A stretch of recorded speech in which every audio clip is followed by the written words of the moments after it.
What's up, Guam? Welcome to KUAM Sports. Dave Delgado here with Matt Scroll. We're talking about a Guam rugby story. Guam Time and Clutch doing a collab to bring you this three-part series. First off, tell us about the collaboration with Clutch. Yeah, first off, thanks for making time for us. This has definitely been one of those things that kind of just turned into an idea, and then it spiraled into something bigger than we even thought. So Dom Sablon and his brother Zay Sablon at Clutch Guam, it's funny because they're more known as basketball players, but they actually reached out to me saying like, hey, what would you think about doing a rugby documentary, like a Guam rugby documentary? And this is something I've always been interested in doing. And I think it was the perfect collaboration between their company, Clutch Guam, and then one of my companies in Guam Time. I believe, I wish Dom was here to join us because this project couldn't have been done without him and his brother. I believe they started recording high school games for Clutch Guam last season, pre-COVID. And according to them, once they started watching high school rugby games, they immediately got hooked. They were fascinated by the culture, the whole ecosystem, and that they could see that there was a community to the sport on and off the field. So when they reached out to me, I was 100% in to make this documentary on Guam rugby. Yeah, so when they reached out, tell us about the thought process and the vision you had behind trying to put something like this together. So when we first spoke, I was fortunate enough to get involved in rugby before there was any youth rugby. I was on the first team. We left in 2004 to Australia the year before there was high school rugby. Even at that, when I started, I knew there was easily 10, 15 years before our generation started. So I briefly knew about the history. So we kind of put a storyboard together, and on the first day of interviews, we interviewed 8 people. And after that first day, I'll never forget, Dom and I looked at each other and we're like, this is a lot bigger story than we thought. So from there, we just started interviewing more and more people based off the interviews. And in total, we interviewed over 30 current or former national players, captains, pioneers of the sport, the original union board members that got this sport together. We also interviewed 3 representatives of World Rugby and Asia Rugby. So it's majority pioneers and people who helped build the sport up on Guam or are still playing, but we also want to get input from these representatives who have actually seen our men and women compete in the Asia circuit. Like I said, I think we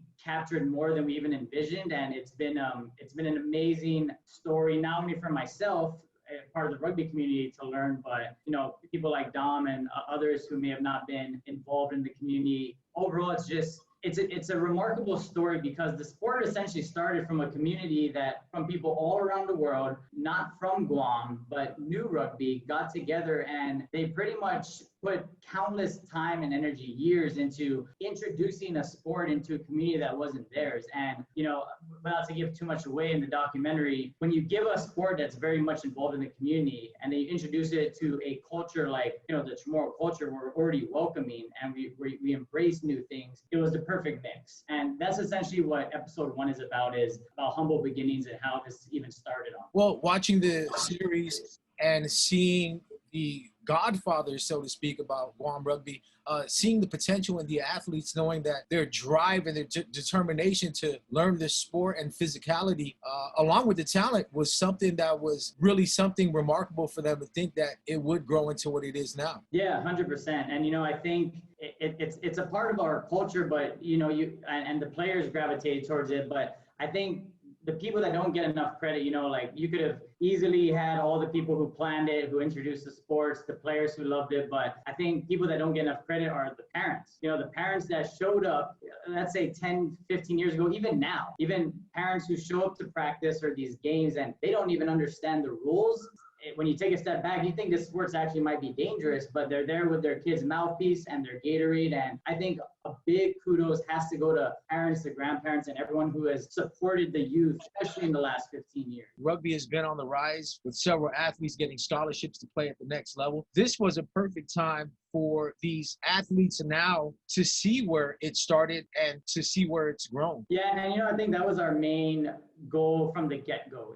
Obviously, I said earlier it grew, but our main goal was this sport has grew more than I think most people envisioned, or maybe they envisioned it getting to this point, but not at this speed. But, especially in the last 3 to 5 years, we have a lot of youth getting Division I collegiate scholarships. We have people playing abroad. We have the professional players like Zach Pangilinan, born and raised here on Guam. And what we want to do was pay homage to the people who not only introduced the sport here, but continue to help it grow. There was a lot of people playing it at a grassroots level, but there was a lot of volunteers from the union to just, like I said, parents and just other people within clubs that would just show up to the field, not being paid, not looking for a dime, but just helping introduce this beautiful sport to our community. One of the biggest things that stood out to me most watching it was the fact that so many different cultures, when they come on island for work or deployment, they look for games of rugby, and the community is always willing to come together, whether they be from different teams, just to form a team or two to play these friendly matches. Yeah, I'll never forget. I want to say it was in 2014 or 15, but there was a military ship that came on island, and we played them on base. It was members from different clubs, and it was a very physical game. But I'll never forget what they told us after the game. After the game, they said this was we stop in different islands in different parts of the world, even in Asia. This was the most fun we had, not only during the game, but after the game. And I do think it's because, there is that sense of community. It's a very physical sport. It's a very demanding sport. But once that whistle is over, I feel like our culture immediately goes back to embracing. And then whether you're from Guam, not from Guam, you're visiting, you're part of our community, you do remember after that whistle that, we're all part of this rugby community. And where can people catch the 3-part series? So we've been airing it throughout last week, but now all 3 episodes are available to stream at no charge at guamtime.net or clutchguam.com. And I highly recommend you check them out. Again, I just want to give a big thanks to the boys at Clutch Guam, and then everyone who we've interviewed. Even if we didn't interview you, I mean, like I said, we interviewed 30 people. We could have easily interviewed 100. There's countless people that we should thank and need to thank that have helped grow this sport on island.